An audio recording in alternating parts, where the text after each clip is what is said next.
Hello, everyone. Welcome to my channel, Christianity in Fullness. I am CV. I am a Catholic Christian theology writer, speaker, teacher, apologist, and evangelist. If you are new to this channel, welcome. If you've endured any of my past videos, or maybe all of them, well, one, thank you. I appreciate you. And two, I hope even a small bit of these videos, hopefully all of them, but information I provided has been helpful in understanding Catholic Christian belief and in your own faith journey, or for those who are skeptics and are visiting the channel. Hope there's some food for thought here. And as always, feel free to reach out to me at trcatholic@gmail.com. Again, trcatholic@gmail.com. I prefer to have live real-time conversations, whether that be over, say, a video chat medium or audio, combination of audio, video, or either or. Or you're even welcome to join me on my live stream on Tuesdays and Thursdays. That's at 2 p.m. Mountain Time, 1 p.m. Pacific Time, to ask questions. I love the real-time dialogue. If that's not possible, we can exchange messages in the comment section. Just that I can't guarantee that I'll be able to get to those immediately. Those may be a bit more drawn out, and hopefully without getting lost in translation or having any great misunderstandings. But if that is the only option, we could pursue that. Although, again, I'm looking to move this channel in the direction more into more of our real-time conversations. In the meantime, videos I post here, these are obviously recorded. But again, I hope they're a good tool for education and, again, learning about Catholic Christian belief. Now, in this, shorter video than other videos I've posted recently, I'm going to present 3 common claims that skeptics make about Jesus' appearances after his resurrection. So not only do not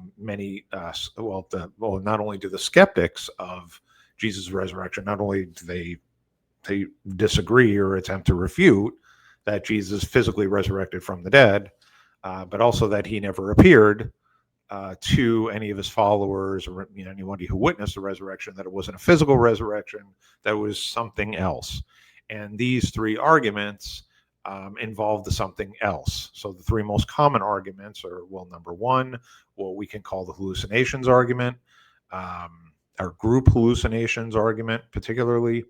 The second one we'll call the near-death experiences argument. And the third we'll call the grief-stricken widow or loved one argument, and the imaginary experiences that may go with that. So I'm going to go through each of these arguments one at a time, and I'm going to show the logical flaws in each of them. So let's start with the first one.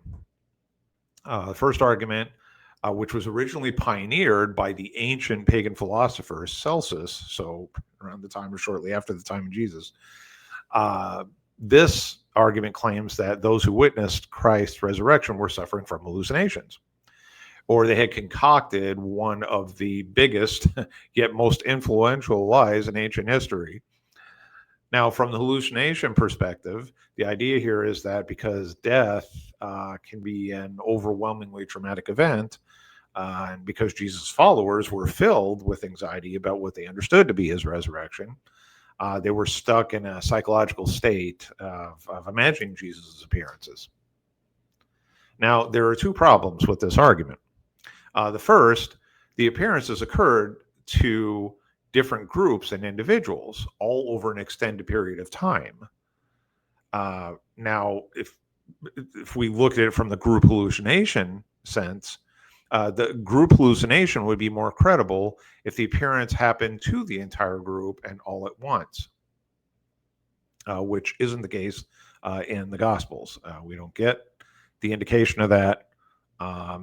And so we can rule out this idea of, again, this group hallucination and the accounts that would come from that, right, of having a same, everybody within that group having the exact same hallucination experience and it being documented accordingly in the Gospels. And again, Jesus' appearances occurred to different groups and individuals. So they were all random, in other words, or well, obviously specific to his followers. When he appears in front of the apostles, I mean, it's obviously there's a purpose with all the appearances. But what we get from the Gospels, not something that was just all collectively experienced all at the same time from all the witnesses, and therefore would make a case for a hallucinogenic experience, right? Hallucinating, or this group of people all having this mass delusion, right, or hallucination of the act itself. There's just there is no real evidence, we could say, even scientifically speaking, or even in the gospel accounts, that substantiate this argument. So that's just actually one part of that argument. Then the second part is it relates to Paul and his encounter with Christ on the road to Damascus. Paul, as we see in his account, his account of experiencing a encounter with the risen Christ. But here's the thing with his encounter and of him hallucinating it. If he wanted to make up this story about having the encounter with Christ and the time that he did it, the motivation for it is then entirely peculiar. It's really strange. Then somebody who spent his pre-Christian life being fiercely anti-Christian, then suddenly having this hallucinogenic experience. The two don't really square up, and it's the idea is largely based on just a reductive claim that he just hallucinated the experience, right, of the encounter with Christ. But there's a bit more to Paul's. There's a bit more to Paul's story, and that encounter that he does have, and in giving his background, again, the motivations don't square up.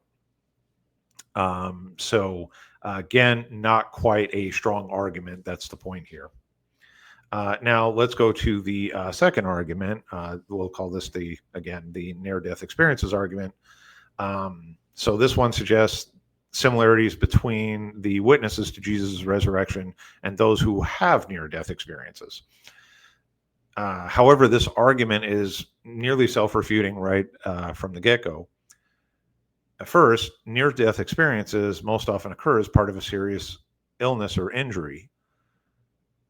Meanwhile, the New Testament does not record Jesus' followers as suffering from any illness. Not to mention that near-death experiences are something. Well, they happen to. It's not something that happens to a group of people. Anyway, near-death experiences are individual experiences. Including the mere fact that the individuals are considered clinically dead. So each individual is considered dead, right?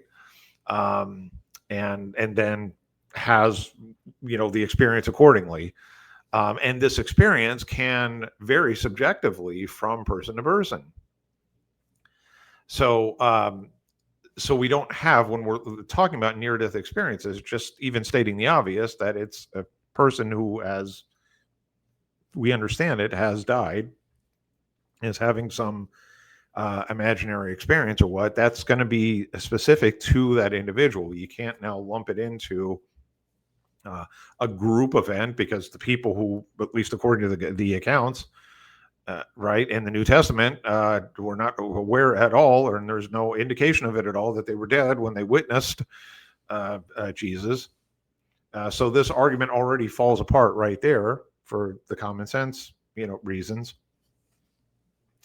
And even the understandings we have about near-death experiences, what people have, even despite that there may be some slight similarities or what between what people may experience, they still don't, even if we looked at documented accounts of, modern accounts of near-death experiences, they don't relate at all to what what the people experience, what we have documented in the New Testament, what those individuals experience when they encounter Christ. We have a wide variety of stories and encounters. What happened in each of those accounts, and when Jesus made his appearance. What gets even more bizarre, a bit mind-boggling, I would say, is that some skeptics they'll even make a leap to Paul's encounter with the light. Remember, I'd already talked about Paul, who was part of the first argument about Paul having a hallucinogenic experience, although he didn't, and we already explained why it didn't square up with who Paul was at the time and when he then had the experience with the risen Christ. But now this idea under the umbrella of the near-death experiences, that Paul's encounter with light had like an NDE, or near-death experience, like a quality. Okay? But the way to shut down this argument is by showing, and if we look in the book of Acts in chapter 9 verse 3 and chapter 17 and then chapter 22 verse 6, this is not the same as this illuminating light, or of experience of that illuminating light within the near-death experience. So just because you can say in encountering a light, it doesn't mean that it equals a near-death experience. Paul's experience of what we know is an encounter with a light. Well, Paul was alive. So we also understand what was documented in the book of Acts. And doesn't mean light always equals that there's some near-death like quality to it. This was a unique encounter to Paul, and again, is documented in the book of Acts. Now, the third argument, another hallucinogenic related, or related to hallucinations, I should say. This one tends to be the more sort of common of the three, I'd say. Of the three most common, this one is, you could say, the most common, or what's considered sometimes the strongest claim that many skeptics make, and I'm including scholars who are skeptics. This claim they make about Jesus' appearances after his resurrection. In this particular case, though, it's that Jesus, that the witnesses of Jesus' resurrection perhaps had various forms of encounters with the deceased Jesus, so that they hallucinated, these encounters, similar to a widow who may report specific encounters with her deceased husband. So a grief-stricken loved one, or a widow argument, as I called it earlier. And these encounters may include the sensation of seeing, hearing, touching, or speaking with the deceased. Now, even some studies have reported these similar experiences reported by widows and widowers, and again, grief-stricken loved ones, whether it be a loss of brother, sister, father, mother, husband. But many of these studies, particular studies, focus on widows and widowers. And what we found, though, that these studies have flaws. For instance, they all involve what individuals have reported. There are no cases of multiple people simultaneously having the same experiences with their deceased loved ones. So in other words, every account from a widow isn't the same. Like, all widows have the exact same experiences, say the same conversations or same setting, physical setting. There's really no commonality. There isn't any just great connection between each of the individual experiences that widows have in claiming, or what is an imaginary experience, as we understand it, with a loved one. So we can't really rely so much on just what individuals have reported, particularly because we're not seeing a lot of commonality. There's really widely vary as far as what each individual experiences and supposedly having, that imaginary experience.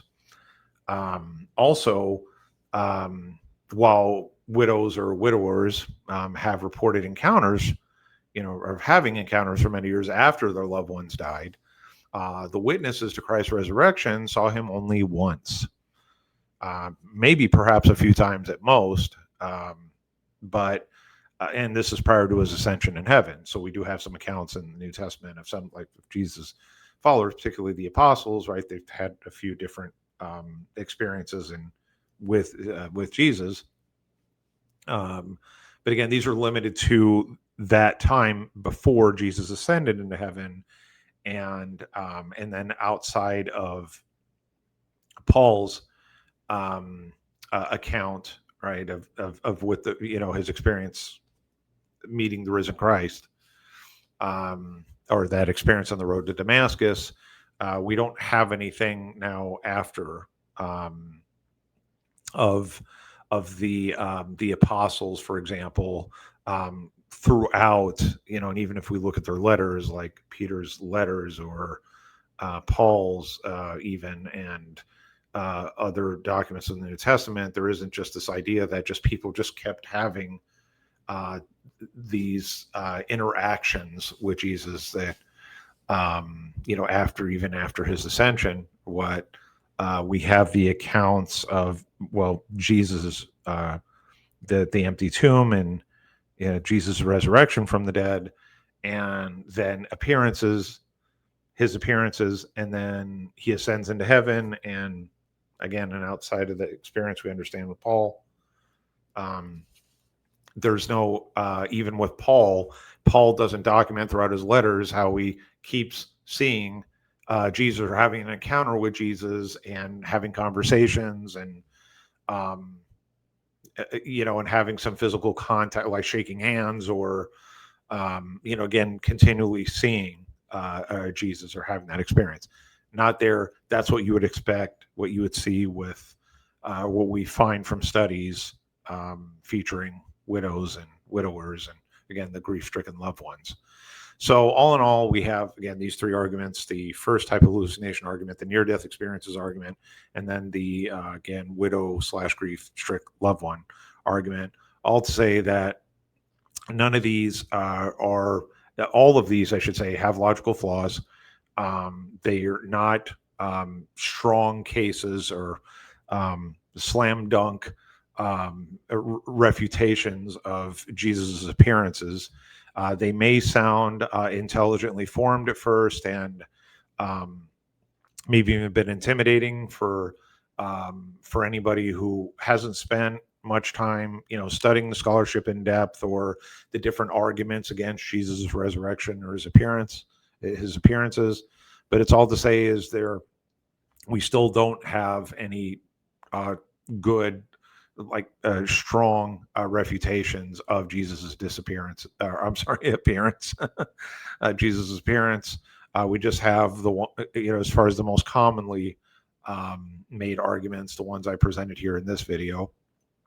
So hope this information was helpful. It's not the easiest of topics, but it's also something, though, that we need to be aware, particularly, fellow Christians, and dialoguing with non-believers, that if we're going to have a serious conversation together about Jesus' life, death, and resurrection, we need to consider the information from a variety of angles, but it still starts with the deposit of faith, sacred scripture, and sacred tradition, as revealed to us, what was captured in the Gospels, what we have throughout church history, and church documents from the church fathers and doctors of the church, and so forth.